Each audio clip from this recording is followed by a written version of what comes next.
So you're basically telling me that day one, it actually came out, Pokemon Go, you jumped on it as a creator and as a player? Yes, yeah. That's kind of where it started from. It was just, very,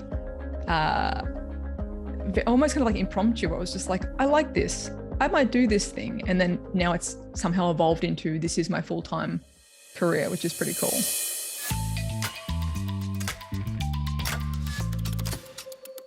Welcome back for another amazing episode of the Third Shield Pokemon Go PvP podcast. Guys, we have an amazing guest for you today. That is Zoe Two Dots here in the studio with us. Zoe, welcome to the podcast. Hey, thank you for having me, guys, and lovely to see you all here as well. It's absolutely honored to have you on the podcast, Zoe, because first of all, almost everyone asks you, the podcast is now almost 2 years old. We are reaching up to 80 something episodes. And I believe I had Zionic on the first 2 weeks. And I had, I forgot who, Matthew, of course, PvPoke. And then, so there was like a 2 different variety of people who came on the podcast, and right off the bat, after that, just going on week to week, people asking, hey, when you gonna have Zoe on the podcast? So I'm so happy to have you on now. Thank you again for doing this, Zoe. Thank you, I appreciate it. She's here, guys. Your questions have been answered, and I'm here, and I'm ready. I'm excited. And so we are. So the first question I want to ask you is very simple. We ask everyone, but I mean, I asked the audience, by the way, what they would like to ask, and everybody said that we should change up the questions a little bit about, the background and everything, but everybody voted that they would like to know, how did you actually get started in Pokemon Go, and was there a reason behind it? It's a kind of long, not too convoluted, but just a weird kind of how it all happened. So I think for as long as I can remember, I've been into video games. One of my first Christmas presents, Game Boy Advance, like playing like games since forever. And then, while I was in about high school, I think it was, YouTube became a thing. We were watching lots of videos, and kind of that idea of like, oh, maybe you can do this as a career happened about probably when I was in university-ish. It was like, oh, this could actually be a job. However, the internet upload speeds in Australia are atrocious, to say the least. So like that whole like being a streamer was not physically possible because uploads were less than 1 meg, like literally you physically would not be able to stream.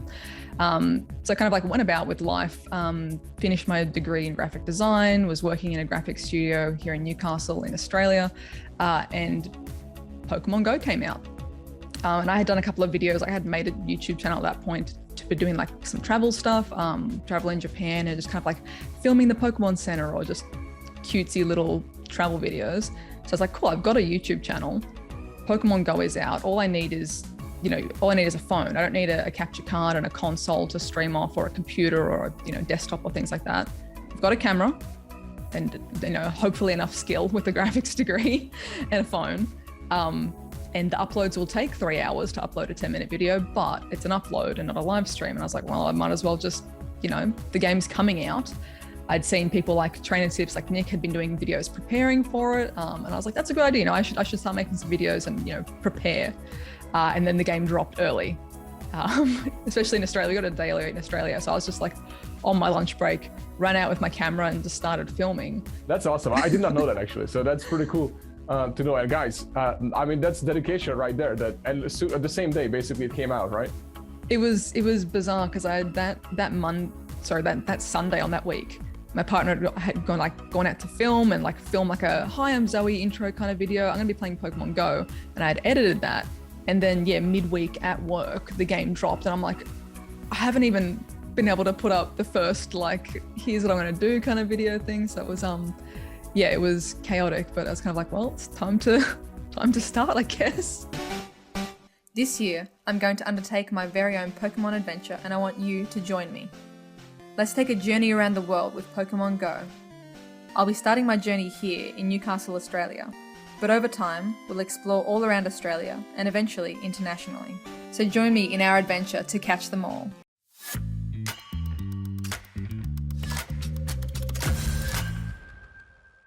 From the day when you started and from the day to day, if let's say currently were not creating content, would you be still doing the game just as much as you are doing it right now? Oh, that's a good question. If I wasn't making content, would I still be playing? Probably. Possibly not as much, or possibly in just different ways. It would probably more be that, hey, like, where's everyone going for Com Day and hanging out with people? Like the social side of it, I think, is pretty massive. Like that's, you know, again, being in Australia, a lot of those early community days, you know, Pikachu, awesome. Oh my God, there's shinies. What is this? We're all playing together. But then probably for the next almost year, every second community day had just horrific bugs and lag and like was unplayable half the time. But we were all still staying out because we were, you know, oh, the game's unplayable. Let's just sit over here on the picnic table and have a chat, sort of thing. So having those human connections, I think, is a pretty massive part of it. So yeah, it'd probably more be, you know, playing the com days or the social events. I guess if I wasn't making videos for it, let's pretend I wasn't even a streamer or a creator or something. If I was still doing a graphics job, probably, because it'd still probably be something that I'd want to do on my lunch break, just get out of the office and to go play. I could definitely see, you know, still playing, but maybe just wouldn't be as knowledgeable on what's good for PvP or what's good for the raids or those sorts of things, depending. But yeah, I think I still would be. I think Pokemon's just always been a part of my life, and just something that I've loved. So yeah. Okay, perfect. That makes sense, and I love to hear that, because I always wonder that, you know, because it could start something and now you could be trapped in just because you're an amazing content creator and you're good at what you're doing. So then, all right, so am I supposed to switch games, or what? I met a few people, you know, who started in one game and then they did a 360, 180 and switched. So that's why I just wanted to find out, you know, how you feel about it. Yeah, for sure. I guess long term as well, like, it is smart to kind of diversify for some things. Like, I know that Pokemon Go is like my main thing, and I love playing it. People like watching that. But in terms of like other things on the side, I definitely want to like just slowly kind of add more, just little bits of variety, even if it's, you know, we usually stream like some of the main series Pokemon games and things like that. It's all still within the Pokemon world, but just adding those little bits and pieces, because as you said, if one day, if like, you know, Pokemon Go wasn't there, I still want to, you know, be able to connect with all the people like that we've, you know, the communities that we've all made, incredible. And I wouldn't want to lose that just because like the game is gone. Like, you still want to, you know, have those people in your life, sort of thing. Yeah, so perfect connection. Since you brought it up, I was going to ask you is basically, what would you do? What would the game plan look like if, let's say, tomorrow you wake up and Pokemon Go is gone, like forever, like it's gone. Like, what do you think? What would you do next? Oh gosh, I would accidentally lift up my phone and unlock it about 10 times a day, and there'd be nothing there, and I'd be like, oh yeah, it's gone, whoopsies. Put it back down. But oh gosh, I think at this point, because, you know, with streaming and that sort of thing, I'd probably just, yeah, it'd be more of the main series Pokemon stuff, if that's still, you know, allowed and around. Or, I mean, again, I've been playing games since childhood. Hopefully, it would still be in like the creating and streaming sort of thing. Yeah. So you if mentioned not, that back to graphics, I guess. Oh yeah, getting back to graphics. Yeah. Yeah. So you mentioned the main series games a couple of times now. So I was just wondering, why is your heart pulling towards Pokemon Go more to create content than it would be to main series games? That's a good question. I think it's the social side, honestly, possibly. I don't know. I feel like there's just always been, like, ever since, I guess, mobile phones or smartphones have been a thing, there's always been people like, oh, imagine Pokemon Go on a phone. Like, or people would, you know, you jailbreak your phone so you can get like an emulator so you could play a Game Boy game on your phone, or all sorts of things. I think it is because it does integrate with your day-to-day life. Like, as I started out, you could be working a 9-to-5 job, but go and play it on your work break. You don't have to, you know, pack a PS4 into your backpack, like your phone's already on you. It's easily accessible. There's the social side, which is massive, which is just, you know, having a good time with other people, if it's, you know, raid nights or battle days or comm days for shiny hunting. Because I still definitely enjoy the main series stuff. I think I just like being up and moving around more. Like I think definitely, especially with like, you know, lockdowns and things, sitting for so much for the last 2 years, you just feel a bit average. Even if you're having fun and playing like a really fun game and loving every minute, your body's just like, oh God, I want to move around. So I think that's a part of it too. It's just kind of like hits all of the things that make people happy.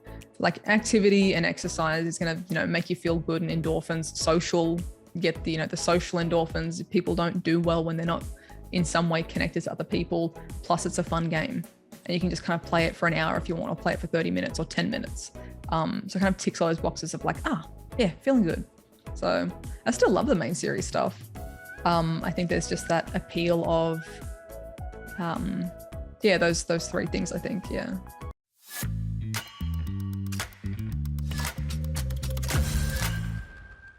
Everybody wanted it, but we were like, kind of like back of our heads, it's never gonna happen, but we really want it to happen, so we're gonna believe it's gonna happen, and we are finally getting there. But what I want to bring up first is, how's your relationship to PvP versus the community going out and playing more than, you know, battling? So where does it connect for you? Yeah, I love PvP. I think a lot of people think that I don't play it because I don't upload a lot of videos around it. I used to a bit more.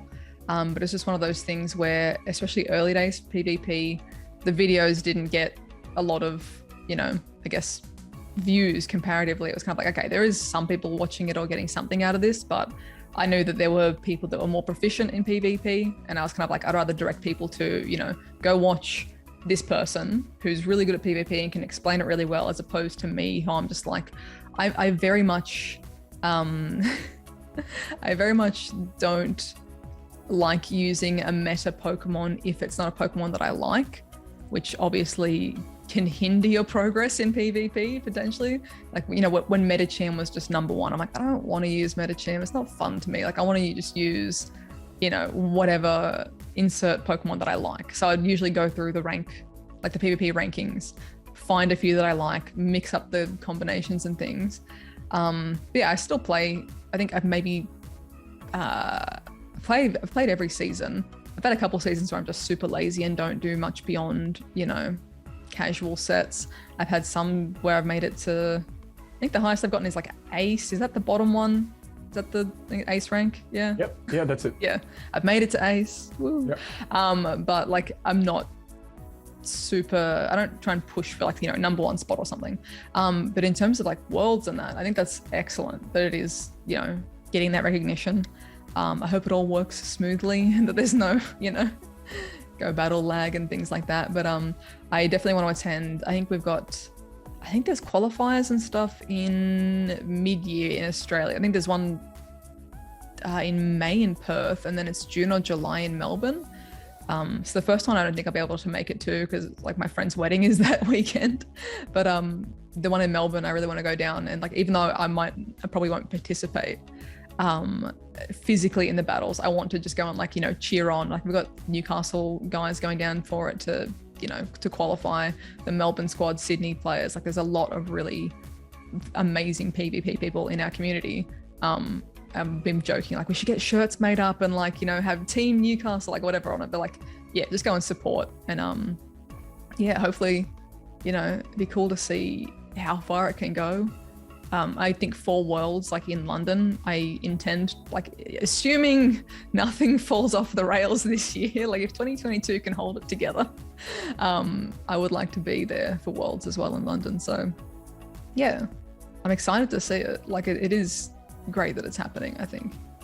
Yeah, I'm very, very excited. And I'm glad that you said that, because I want to ask you a few things about that. So are you, so you're planning on going to at least the qualifiers, right, in the area, even if you're watching or viewing, and then for worlds as well. So will you going to create content on it or stream it or anything like that? Yeah, for sure. Yeah, I definitely would like to do one of my, not first, but I guess like old videos was going to one of the worlds qualifiers in Sydney, and they were doing, it was just for like, you know, the VGC, TCG, so like the 3DS stuff. I think, yeah, this was 3DS, it was still pre-Switch, so like Sword and Shield wasn't out or anything. and met like one of our local kids who was trying to qualify for the 3DS side of things, and kind of like just seeing how all of that worked was really interesting, and like filming all that was really fun as well, because it was just such a different community to what like a community day might be in Pokemon Go. It's very different. Like you're out and about and walking around, as opposed to like, you know, these kids or adults have been battling each other for the last 5 years, and you know, everyone knows so-and-so's kind of rankings and all this sort of thing. It was really, really cool vibe. And yeah, we definitely want to, like for the qualifiers and for Worlds, would love to film and kind of document that, and, you know, see how everyone, like, just show people what it's like. Yeah. Yeah, that's it. I can't wait. I'm actually excited. And plus, it's perfect for you, I feel like, because you're literally connecting your side of the world to the PvP side of the world, and there's like I feel like this is the gateway, because the in-person things, we're not at home anymore, you know, doing the PvP. So now the two meets together. So I think it's the perfect bridge. I agree. I think it's a good way to potentially show more people PvP as well, like people that might not be interested. That's a big thing that I've always been about, is like, hey, even if you don't think you like it, like, you know, here's 3 Pokemon, like here's 3 Pokemon that that I've given Alan before. So like my partner, he knows, you know, fire beats grass and, you know, water beats fire. That's about it. And I'm like, here's these 3 that I get him to use. Just know what you're weak to, and like you will progress, you'll have some fun with it. And then as you get used to it, like you can make your own team based off that, like just give it a go sort of thing. I think the more people see like the reality of battling isn't just spam and use your 2 shields and then you're done sort of thing. People are like, oh, okay, they get more insight into it and a bit more open to it as well, which is good.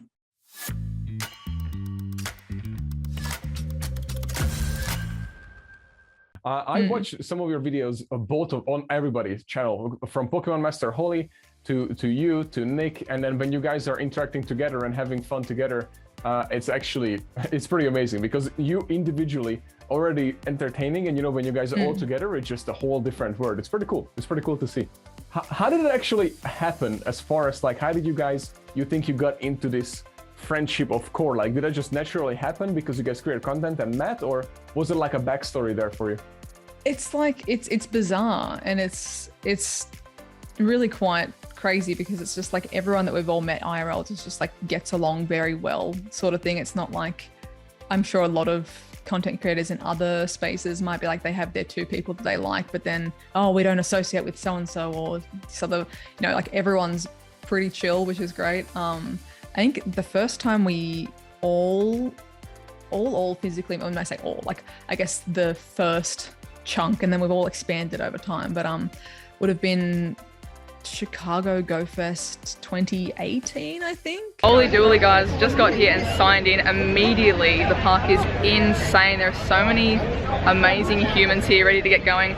That was when like the majority of us all first met. So it was like me, Nick, Geo, Sparky, Holly, Gilly, Mystic, like a lot. Dark Matter Wolf, like all of those people kind of like meeting for the first time in person, and then being like, hey, do you all want to go out for dinner? Yeah, okay, let's do that. And then I guess it kind of all, you know, a lot of, I think, you know, Nick and Gio had known each other from previously, like in Japan, or Nick and Mystic had met, or things like that. Like people had met in separate, you know, combinations.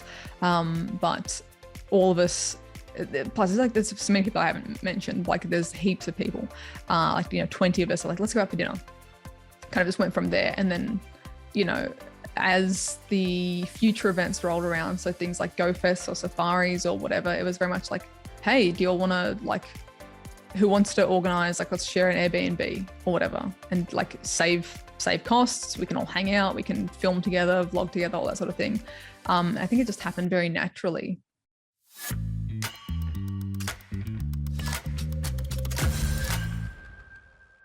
If somehow, some way, Henky, I usually call the CEO of currently NIANTIC, Pokemon Go, we can call it, in case you guys don't really, you know, connect the dots there. So if, let's say, you got the job, his job, he's gone, replaced, temporary or forever, doesn't matter. You're in charge now. what would you do like in your first 10 days if you take over as the boss of Niantic moving forward? What do you think? Ooh. Okay, look, if I was going to be using a legitimate, like, I am now the CEO of a massive company, the first 10 days, I'm doing nothing different, to be honest, because you don't want to implode the company. But if I'm going to answer it in a fun, what changes would I make realistically sort of answer? Oh gosh, this is not an assumption of what does or doesn't happen. But I feel like there's a lot of feedback or a lot of insight and expertise in the staff that's existing at Niantic. And I think it would be, if I was now suddenly the boss, I would be, hey, I want to sit down with XYZ departments.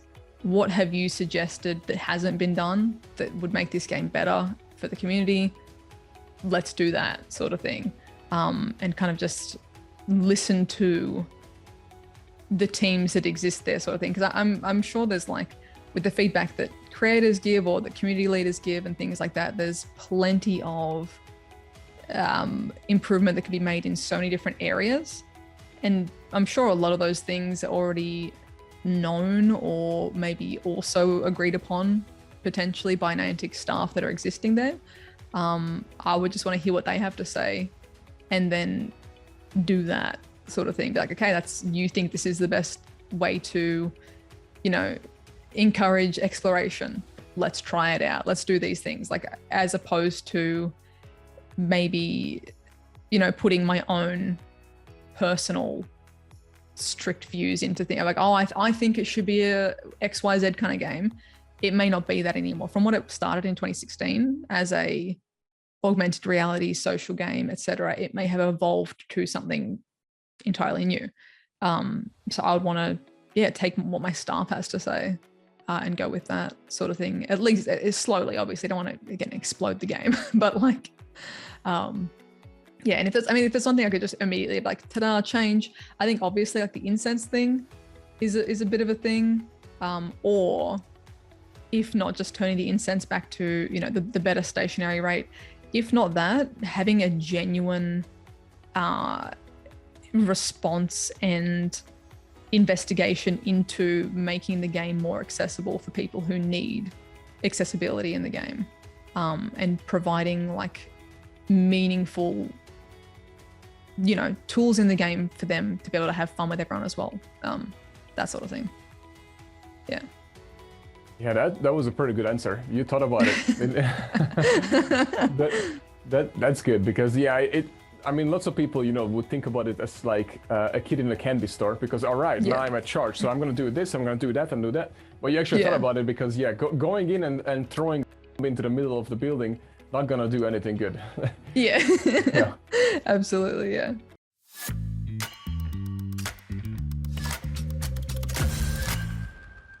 What would you say to female creators or LGBT members who, let's say, want to start streaming, creating content, and they might just jump in and don't know what to expect? Depending on your situation, if it's a physical thing, like qualifiers or comm day or whatever, take those steps to keep yourself safe as well, because other people might not want to keep you safe. For getting online and streaming and creating, there's a lot more good people out there than there are toxic ones. It's just that the toxic ones are loud. More often than not, like, your majority of your community won't comment on videos, won't chat in chats. Like, I've got an amazing community. Probably most of them are listening while they're at work and lurking, so they're not actively chatting. Or, the majority of people are just pretty chill. They don't feel the need to have to say a thing, and they probably agree with what you're doing because they're there and watching you and they like what you do. So it's usually the minorities on either end, the people that super support or super dislike, that will be the ones that are commenting. It does take a while, I guess, to get, it's a shame that you have to almost say it as like, get used to it, but it's going to happen regardless of whether it should or shouldn't happen. Someone might be in your comments or in your chat that's just harassing, saying things that hurt your feelings, and that's just, it will happen. And it does take a while to get to a point to either brush it off or roll it into a joke or to kind of bounce with it, because there will be times that it just knocks you, you know, off your footing a little bit and is bothersome. But know that the majority are good people. They just may not be there to, you know, verbally back you up or to, you know, to champion you, sort of thing. It does get easier. You know, it's kind of like, not that you should have to develop a thick skin, but you probably will.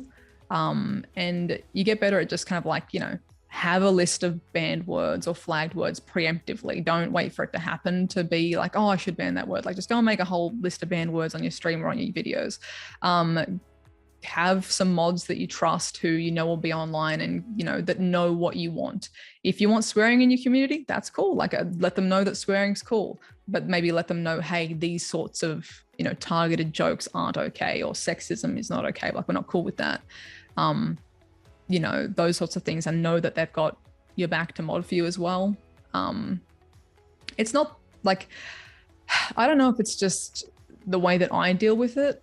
I feel like it really depends on the game and it depends on the person as well. But typically, if I receive any sort of like sass or harassment, especially live, my natural response is to kind of roll it back into a joke, back onto the person, not really address the troll comment of like, oh my God, why would you say that? But, you know, try and turn it back into banter and not be, or show that you're not bothered by it, sort of thing. And then just keep going on with what you're doing. Just like, don't let them win that bit of space or win that bit of bothering you.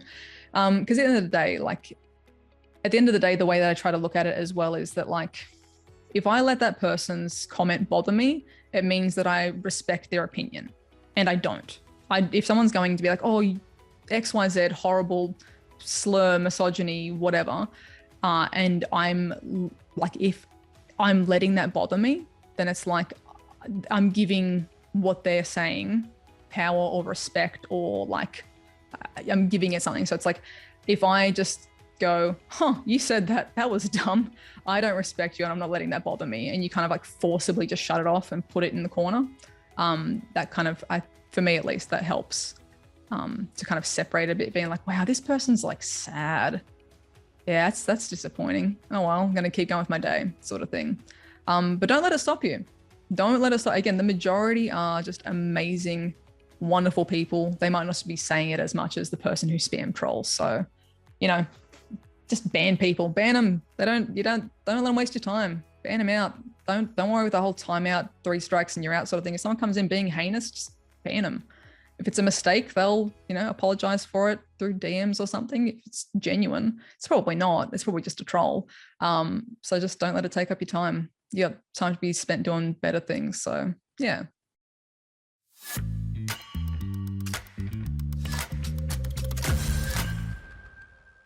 I think a common thing in person, people will be like, oh, wow, like you're so much, like you just chill in real life. Like, I don't know why I thought you'd be different to how you are in your videos, sort of thing. A lot of people might think I've got like the resting face. It's like, I just look super disinterested when I'm not talking.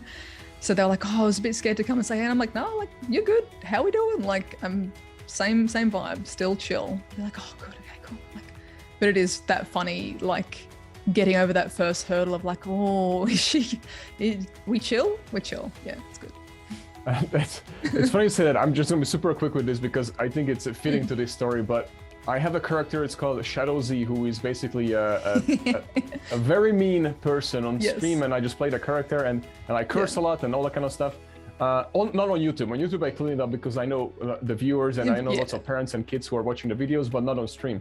But the point I try to make is that in person, just like you said, I meet lots of people. We did like cookouts for the community for free and all that kind of stuff. We meet lots of kids, lots of families. And I'll never forget this. And it was the time when I was Shadow Z basically on the stream. And then all these kids were there, and then their parents, and like, oh, we just subscribed to you and we use Prime sub and everything on Twitch. They're gonna watch all your streams. It's like, no, please don't. Please don't. Watch the YouTube. That's amazing. And they were like, what is your problem? And I was like, no, you don't understand. It's okay. It's for adults, that side. YouTube, yes. Subscribe. Yes. Twitch, forget Yeah. about it. Honestly, yeah, exactly. Oh my god. So I don't want to keep you forever, but I enjoyed That's talking all to you, and you're sharing tons of awesome information for the community. But Thank you, I appreciate it. what I wanted to ask you super quick is just a few like rapid fast questions. All right, so we're starting with the easy questions. Favorite Pokemon? Togepi. Togepi, okay, that's favorite shiny Pokemon? Hard. Shiny Venomoth or Corsola or female Meowstic. That's a good one, actually. What about favorite content creator that you like to watch? Ooh, trainer tips. I like Nick's videos. Very chill. And favorite maybe battle creator? If you watch any battles? Ooh. Oh, that's hard. I honestly, I can't pick one. There's genuinely, everyone's got such different flavors as well. I mean, gonna shout out local Aussie, Debbie Pebble. I've been using her charm team, her triple charm team since Go Battle launched. So let's go Debbie Pebble. Oh, you shouldn't have said that. You're gonna get cancelled after you said triple charm. People are gonna be like, nah. For Ultra. It was Ultra League. I just don't. Okay, I'm going to commission you guys to make me a good team for Ultra League that I like with a bit of spice, because it's the one league where I'm just like, I need some more variety. I think I could enjoy it more if I had a fun team that I, super like. Plus the triple charm's getting beaten now, so I need to switch it up. True. Lots of poison now since the buff, yeah. Yeah. Favorite league, since you brought up leagues? Great League, specifically the weird, like the baby ones, the little cups, the love cups. I like the flavor. Themed cups, yeah. Yeah, theme cups, yeah. You beat me to it. That would have been my next questions after that. So perfect, 2 in 1. And as far as, I would say, I don't know how to ask this, but your secret Stardust routine, if you have one. Ooh. Do you have one? Spend all of it. No, I usually try to save up to an amount. So say if like I've got 4 million and Com Day happens and I make it to 4.1. Okay, 4.1 is my new baseline. So I can spend down to 4.1, but never go below that. Okay, play. It's been like a month. It's time to power some things up. Oh, I made it to 4.2. Okay, spend down to 4.2, but don't exceed that, like that next biggest whole number, I guess. I guess that way you've got like a bit of a reserve in the bank. If something comes out that you really want to do, you can, dump 1 million Stardust into it if you need to, or if you do some crazy trades, you've got the dust there as like a barrier.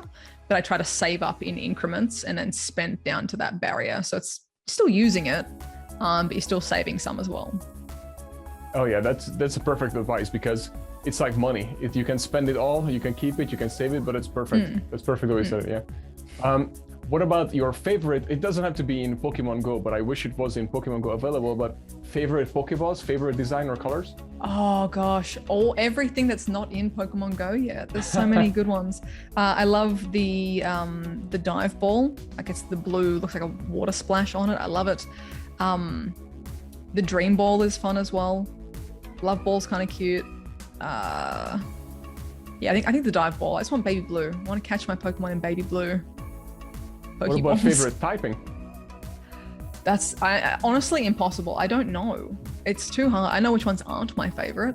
I think a lot of my favorite Pokemon end up falling into normal fairy, ghost, electric, fire and water and grass sort of thing, like, which is a lot of categories, but like I don't know.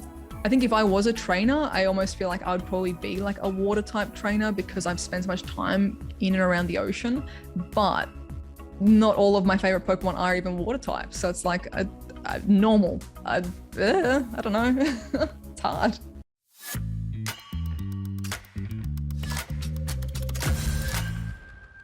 Anything else you would like to share or say in the community, or anything that you're planning on doing maybe in the future? It could be anything from a meetup to like you mentioned, you might go to Words, or just sharing a message, whatever you prefer, but anything you would like to finish up the podcast with.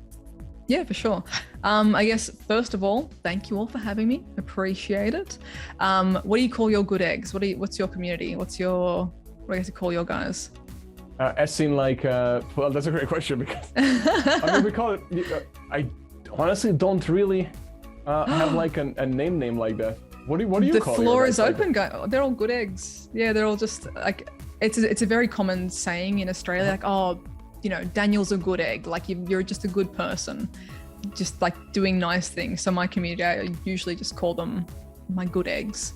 Oh, okay, got it. Yeah. Got it. Well, there you go. Leave a comment, guys, in the podcast. What's the community going to be called? Well, thank you to you guys, you lovelies, for having me on. In terms of like meetups and stuff, I want to get more out and about for Com Day things. I want to do some more stuff around Australia. Again, go to Melbourne for the qualifiers. If there's Go Fest and stuff, see you guys there and, you know, hang out and meet people proper again is going to be awesome. At the moment for this month, we are actually doing, this is cool to share as well, doing fundraiser for Starlight Children's Foundation. So all month there's going to be a bunch of like live streams and videos, and if people want to come through and support for the kids, that is greatly appreciated. It all goes towards, you know, sick kids and making their day a bit better. So that's kind of like our main thing for the next month is kind of focused around that. So, but yeah, looking forward to more PvP stuff, more new shinies in the game, new Com Day stuff, and new Pokemon game at the end of the year as well, which is going to be wild. There's just unending waves of Pokemon, so it will not be a dull moment, that's for sure. Yeah. Well, thank you so much for sharing all that, and thank you so much. And guys, by the way, everything Zoe mentioned, including her connections from all her platforms, will be below. So if you're watching on YouTube, it's in the description. If you're listening on any of the platforms, just scroll down, it's on the details as well. So make sure you go down and click on it. And if you're not following Zoe on YouTube, on Twitter, on Instagram, or on Twitch, make sure you do so, because it's going to change your life, guaranteed. And in a good For better way, or worse. Yeah. And Zoe, again, thank you so much for coming on the podcast. I really appreciate having you. Thank you again for having me. I really appreciate it.